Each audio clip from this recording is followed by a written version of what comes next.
Asan na yung remote? Ayoko, Kuya Jepoy! Akin na to, kanina ka pa nanonood eh! Kahit na ayoko, mahal ka na lang ng Dora! Doraemon na nga! Dora kasi, Dora! Ang kulit mo!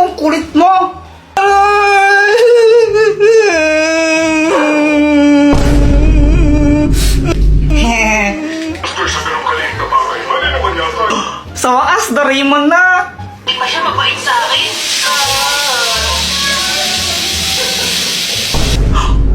Ano nangyari? Walang power! Hindi!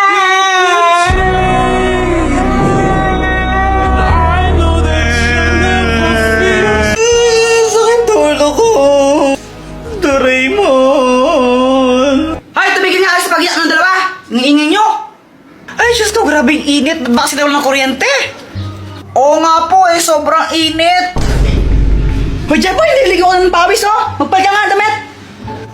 Ayoko! Anong ayaw? Pag ko nagsakit yan! Papalit pa ako ng damit tapos papawisan lang din naman ako ulit! Abay, namimilos ako ba ha? Gusto mong paluin kita ha? Opo, magpapalit na, ito na! Uy, Boyet, ginagawa mo? Wala, nilalaro ko lang tong halaman. Uy, mukhang masaya na ako rin. Ay, mga bata kayo! Ligaw na lang ka! Takbo! Uy, may bubble wrap! Kakainip! Ay, sakit! Wala kasing kuryente kaya ang boring. Phew!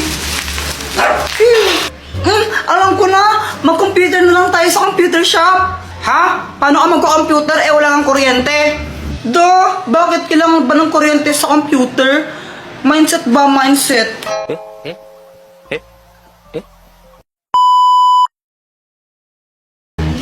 Sana hindi magalit si Mama.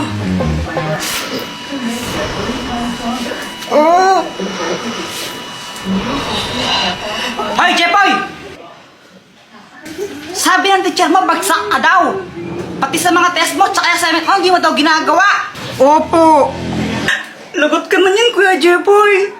Gusto ko lang sabihin na, okay lang yon. Proud na proud para na ako sa'yo, anak. Basta gawin mo lang kung anong gusto mong gawin.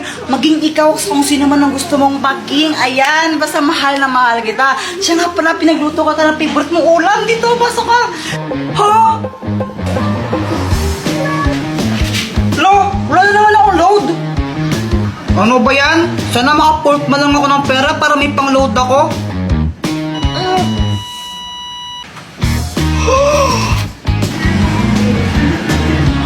Uy, kanino to?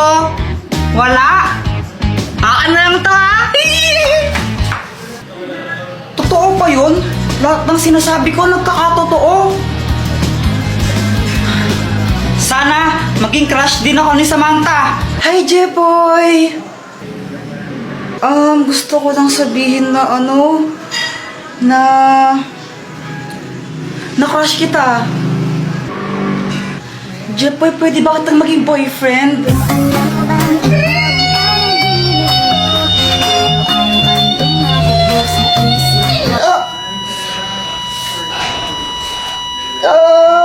Jepoy, okay ka lang?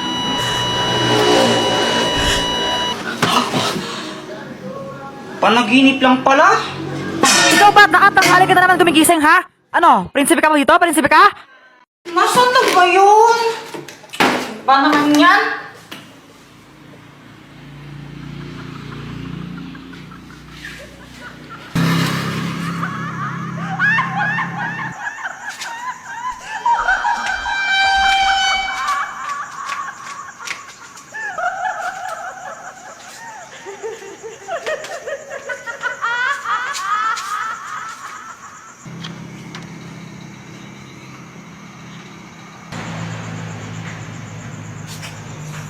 Ano yun? Sumasayaw kanina.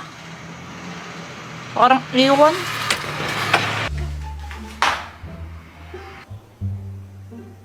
Ay, ba't nandito ka na naman, Johanna? Kuya Jepoy, nakita mo na ba to? Ito yung multong sumasayaw. Grabe, nakakatakot.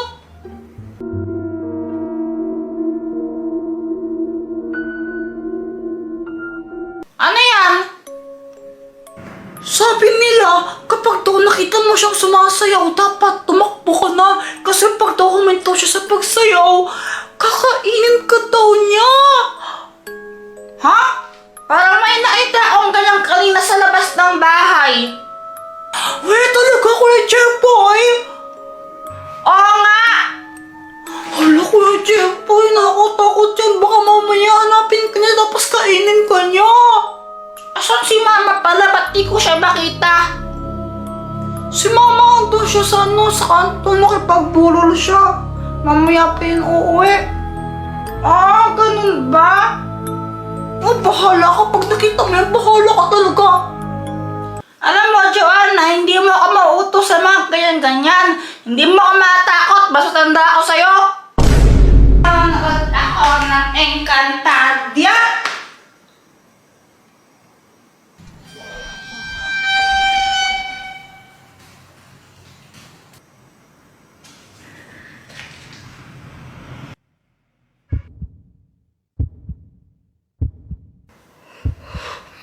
Sa tabi mo.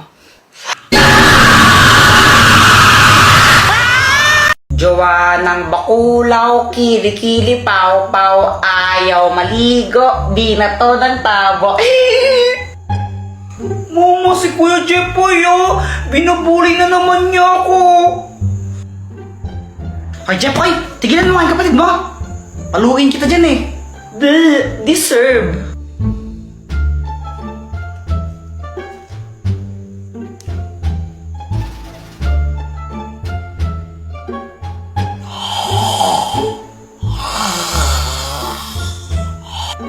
Joanna?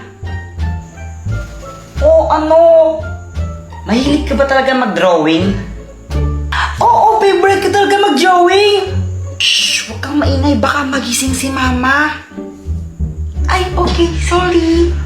O ito, drawingan mo si Mama. Lo, baka naman magalit si Mama pag ginawa ko yan. Hindi siya magagalit. Gusto nga niyang drawingan siya eh. Talaga ba? Oo, kasi gusto niya magkaroon ng tattoo. Oh, ikaw na mag-drawing. O sige, saan drawingan ko siya?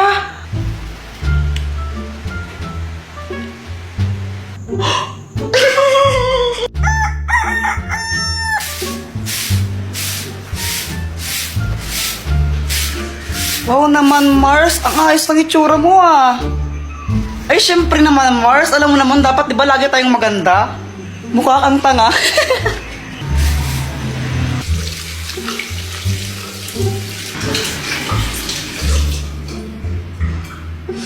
Jeboy! Sino nalagyan ito sa mukha ko, ha? Sino? Ma, si Joanna po. Ikaw, Joanna? Opo! Ikaw ang kulit-kulit mo, ha? Pero sabi po kasi sa akin ni Kuya Jeboy, gusto niya pang drawingan ko kayo. Sabi niya, drawingan ko po kayo kasi gusto niya magkatato. Ah, ma, hindi po totoo yun. Tita, totoo po yun. Sinabi po talaga ni Jeboy yun. Hoy, ba't nandito ka? Ba't ka nakikisali? Alas ka nga dito. Ma! Oh! Guys, may kwento ako sa inyo. Ano yun, Jepoy? Tsaka bakit pawis na pawis ka? Oo nga, ano nangyari? Ganito kasi yun. Natulog ako ng hapon kasi pinapatulog ako ni Mama. Jepoy, matulog ka na muna para lumaki ka naman. Papa.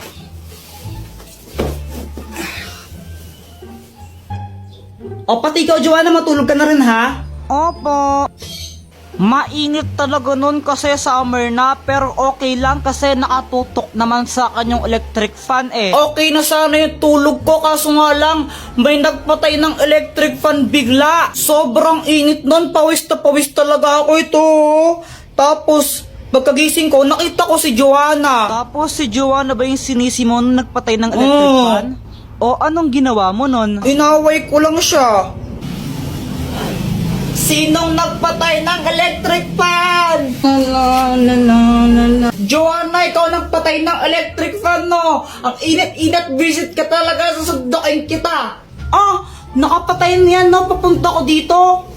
Kunwari ka pa, ikaw nagpatay, no? Huwag ka nang magsinungaling, sinungaling ka talaga. Sure ka? Oo, 1,999% sure ako. Hindi ko yan pinatay. O sige, mamatay na sana yung nagpatay ng electric fan. Hala, isusumbong kita. Si mama yung nagpatay ng mga electric fan eh. Lagot ka.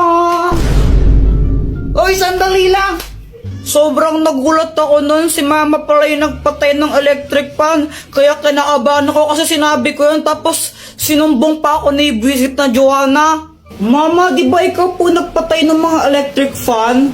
Oo anak. Pinatay ko muna yung mga electric fan kasi nagwawalis ako. Baka liparin yung mga alikabok. Pero kung nahihitan kaya hindi nyo na, sige. Sabi po kasi ni Kuya Jepoy, mamatay na daw po sa nagpatay ng electric fan niya.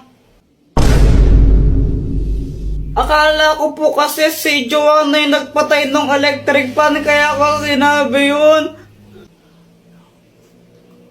Anong ginawa ng mama mo? Pinalo niya ako sa puwet. Wala kaming pasok ngayon kaya ang sarap ng tulog ko. Kaso nga lang may epal.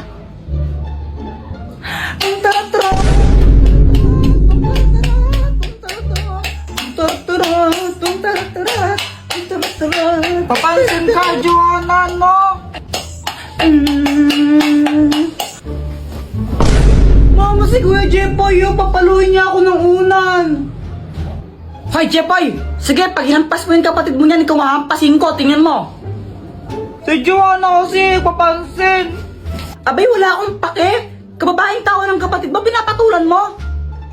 Bangon ka na nga dyan, ay magtimpla ka ng Milo. Sabi ni mama, magtimpla daw ako ng Milo. Pero ang gagawin ko, papapakin ko lang to. Sarap kaya nito papakin. O ano yan? Di ba sabi ka magtimpla ka ng Milo, ba't na pinapapak? Eh mama, parehas lang naman eh. Kapag kinain ko to, di ba matitimpla rin naman sa laway ko yun? Ay, ewan ko sa'yo. So, ayan, pinapak ko na yung Milo. Sarap-sarap. Baka naman habang kumakain ako, pakapiling. Pagkatapos kong kumain, gusto akong maglaro. Kaya lumabas ako. Tapos nakita ko sa labas yung crush ko, si Samantha. Samantha! Hi Jepoy, tara laro tayo. O sige, sige. Samantha, pa inom? Sige na, painom lang. Damot mo naman, kunti lang naman iinumin ko eh. Oh, ito na. Alright. Hindi!